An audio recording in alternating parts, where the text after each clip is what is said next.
Hey everybody, it's Matty here with Altcoin Buzz. Hope you're having an okay day today. It's a tough one, I realize. Yes, it's a slaughterhouse out there in the crypto market, and we've certainly had better days. Don't worry, we're going to address it head on. We're not shying away from the negative news. Altcoin Buzz is out there every day, rain or shine. You guys know that out there in the Altcoin Buzz army. We're going to discuss what's happening. We're going to address it head on. We're also going to discuss some other things that are happening. We're talking about the fact that, hey, on the bright side of things, and it's an indirect bright side, but cryptocurrency crime is way down versus where it was a few years ago. 80% down, in fact. So we're going to get Alicia's take on that, courtesy of some information we got by way of Bloomberg. We're also coming at you with the latest installment in our ICO review series, this time looking at Safe Haven. But we're going to spend the first half of this video discussing the state of the market because I'm sure many of you guys are feeling it. It's a tough one.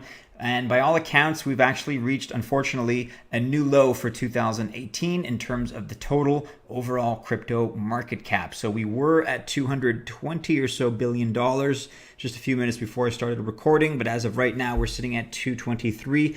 We've dropped off a cliff today. The fall has been precipitous, and we're certainly bleeding. There's no doubt about it. I mean, just look at some of these. The best performing project right now is Aurora, up less than 1% today. If you flip that, yeah, we're down in many cases double-digit negatives, well into the 20% negatives today. A lot of retracement. It's unfortunate. Looking at some of the top 10 or top 20 coins, I mean, look, I don't want to rub your noses in it or whatever, but, we're down 8% at minimum here, 15%, 16, 13, 10. Tether's doing okay. Big surprise there. So look, no need to embellish the hurt, but this is what's going on. It's one of those days that's it's been difficult. Jeff has just addressed this in a live stream, which you guys can now view on the Altcoin Buzz YouTube channel. So if you're looking at perhaps a more in-depth explanation, take a look at his video. We're going to link to that, of course, in the description below. I have a couple of different opinions about this issue. If you're not up to speed on the news we covered yesterday, this is pretty much the result for the most part. In my opinion, it's the result, an overreaction to what we saw yesterday out of the SEC, the U.S. Securities and Exchange Commission, which announced that they're delaying the decision as to whether or not there's going to be a Bitcoin ETF. That was supposed to be something that they would perhaps come out with on August 10th. They've delayed their decision until September 30th. So they delayed that by 6 or 7 weeks. And it's funny because internally, the Altcoin Buzz team, we were all discussing the fact that, well, hey, that's not bad news. That's actually kind of bullish news, because it would stand to reason that if they're not just dismissing it outright, okay, yes, they're delaying it, but it shows that they're taking it seriously. If it were a joke, or if it was something that they never considered approving in the first place or authorizing, then they would just reject it. So the fact that they're delaying it, to some extent, the way I see it and the way some other people have seen it, to some extent, it suggests that this is something that's serious, that is being considered as a serious option. I guess the market took it the other way. Obviously, we've taken a major spill here, and that's unfortunate. Now, look, guys, I mean, you may not have my point of view when it comes to this, but I haven't made a lot of purchases, and I did make some purchases today because this is, I view it as an opportunity to buy when blood is running in the streets. This is certainly blood that's running in the streets. So, yeah, I made a couple of acquisitions, and I don't want to advertise too much. If you guys hit me up in the comments, then maybe I'll be willing to share a little bit more. But that's how I view things. I'm a long-term kind of guy. I'm not looking for my Lambo next month, and I have patience, and I'm not willing to sell at a loss. I believe in the technology. So that's the state of affairs. If you guys aren't up to speed on what we discussed in terms of the SEC, you can take a look at our reporting from yesterday. We'll also link to that in the discussion below. Take a look at Jeff's live stream, which he did out of his Dubai hotel room at in the wee hours of the morning, or at least in his late PM. Guys, look, at the very least, at a time when a lot of personalities in the crypto space and a lot of YouTubers are disappearing off the face of the earth, nobody can point the finger at Altcoin Buzz, because in good times or in bad, we're going to give you guys the news. We're going to give you guys our opinions. And Jeff said it very well. He said it's best to show face even when times aren't so great. And look, we're not fair weather fans. We're not bandwagoning on anything. Whether the news is good or bad, we're going to be here reporting it for you. We're not shying away from anything. And we want to have that discussion that's ongoing with you all in the Altcoin Buzz Army. So hopefully you're not hurting too much. If you are, let's discuss it in the comments. Everybody's got a different approach when it comes to these things. I like to remain optimistic. I like to look at things over the long-term horizon. And look, if things keep dipping, again, not financial advice, but I'm going to buy the dip and I'm going to take advantage of some of the fire sale deals that are happening right now as to some of my favorite projects. But look, if you have a different opinion, as Jeff said, things are getting a little bit salty and tensions are starting to flare a little bit. I understand. We totally acknowledge that. It's been rough out there. It's certainly been rough. But do be sure to let us know your thoughts on the issue. Make sure you watch Jeff's live stream from earlier in the day. Again, that came by way of Dubai. And let us know what you think about the whole issue. It's not an ideal situation, but eventually things will turn around. Eventually. All right, so moving on now, we're taking a look at Licia's article here about how criminals no longer use Bitcoin. Now speculators do. So what is this all about?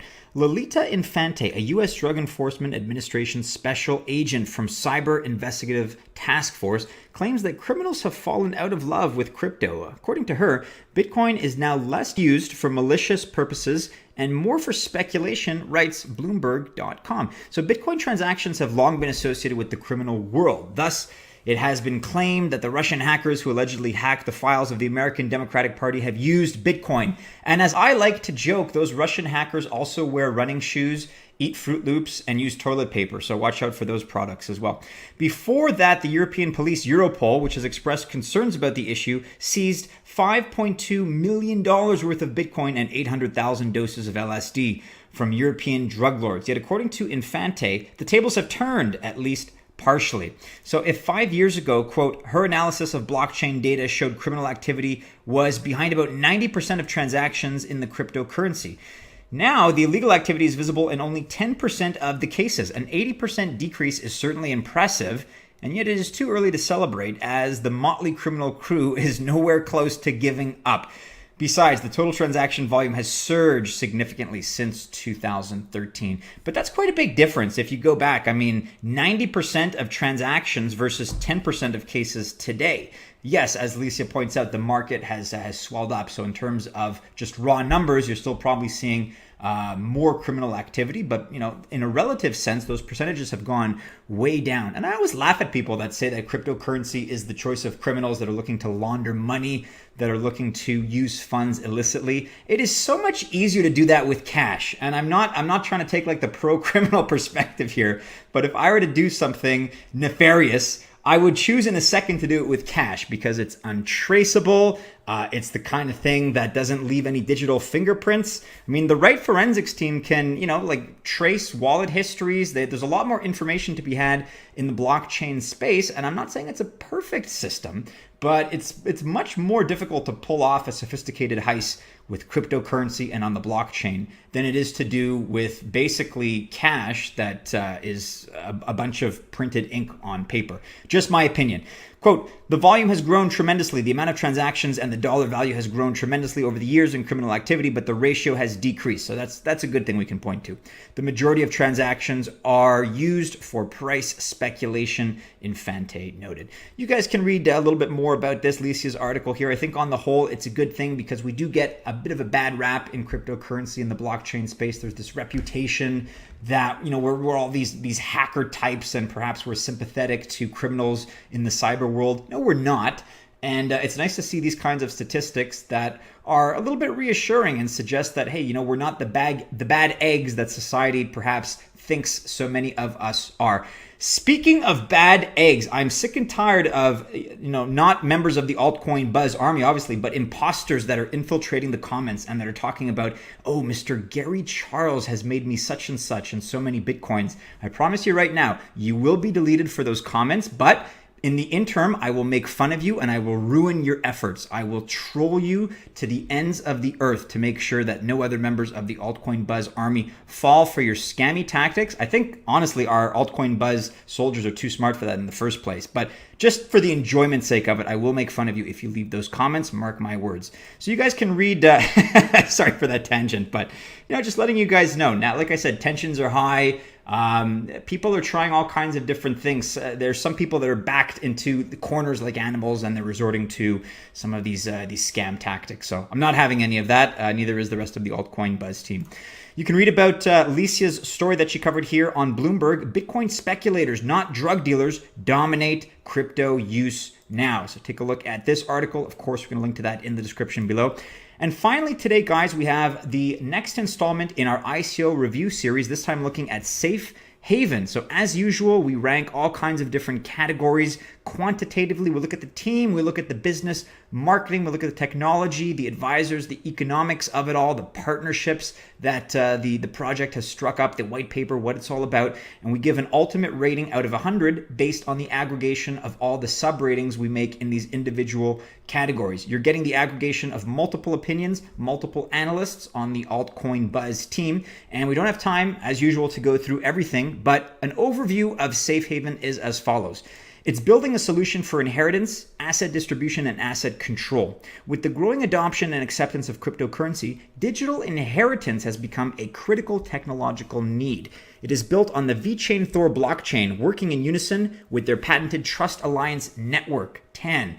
There are a number of current solutions to safeguard private keys. However, not all can protect against physical destruction, poorly issued trust, a breach of security, and general theft. Safe Haven encrypts distributed shares to data and assets until predetermined conditions are met, such as death, illness, or other.